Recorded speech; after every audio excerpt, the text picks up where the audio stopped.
Welcome, ladies and gentlemen, to Commodity TV, and now here at PDAC 2023 in Toronto, I have the honor to have an interview with Michael Konnert, the CEO of Vizsla Silver. Michael, how's it going? Very good, very good. Very happy to be here. Thank you. How has it been till now here at the fair?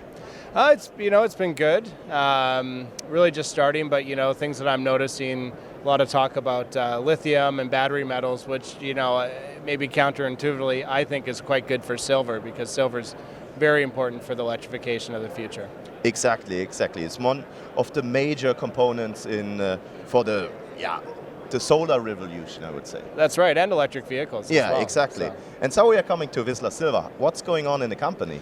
Well, even just to think about EVs and silver too, news out of Mexico just in the last few days is that they're building a Tesla gigafactory in Nuevo Leon. And I think it's exciting because you often hear criticism about Mexico and the administration's take on mining, but when you really look at what's happening in Mexico, I think there's great opportunities here for companies like Vizsla to unlock value with our silver mine. And so we've been very, very active in drilling and growing the project. Just in January we released a very large resource, basically our second resource statement, our first update from the maiden. And this puts us now into a position of having the world's largest high-grade silver primary undeveloped project for silver. So really fantastic position. Perfect. How far is it away, your project with the new factory? Well, as the crow flies, the crow would probably get pretty tired. It's not very close, but it's all in northern Mexico. But of course, Mexico has great transportation and rail and things like that. Exactly. What would you say, what are your success factors here in the company? Well, I think what's really important about Vizsla and what's going to impact our success is, we have a vision of becoming one of the world's largest silver primary producers through our Panuco district. And so in order to do that, there's a couple of immediate milestones, catalysts, and steps that we need to do to unlock value. And the first of which is to continue to grow and put out an updated resource in the second half of this year is what we're expecting. We want to see substantial growth out of Copala. There's some other areas that may contain more growth for the company as well. But then following the resource in the second half of the year, what we're looking to do is preliminary economic assessment, which would really show investors and give us the path forward on how to develop this project, move it quickly into production. And our goal is absolutely to become a large-scale producer of silver with our project. Cool. And everybody, investor, wants to know, when do you start production? Well, a PEA would be very helpful for that, and without a PEA, it's very, it's frowned upon, I guess you could say, to give timelines. But one thing you could do is look at, a company like Silvercrest, which, went very rapidly over just a handful of years from the stage that we're at now into production.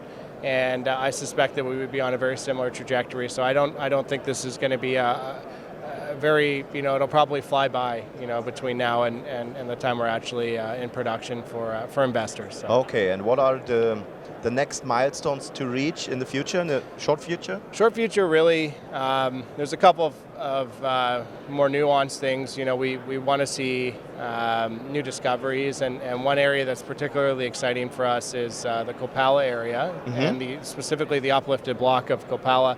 And we're very excited to be drilling that area, and I think that could potentially add some value.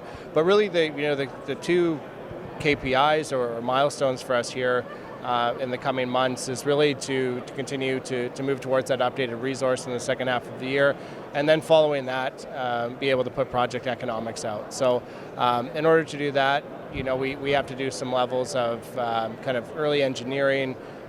We've done a lot of work around environmental baseline studies, geotechnical drilling, geotechnical work. From our perspective, the rock is quite competent, ground conditions are stable. That's a very good thing. And we also have Copala metallurgy that's expected as well. And this metallurgy, these baseline environmental studies, the stability of the rock, these are all important things for a PEA, things that we've had underway and that we've worked on now for many months, so for years actually. So we've been aggressively advancing the project in the background, while of course we're showing growth and resource upside and grade upside. all of that with drilling. And so drilling's still very, very well the most important thing for the company. Exactly, and drilling needs money. How is the situation at the bank? That's right. Well, we've been very fortunate.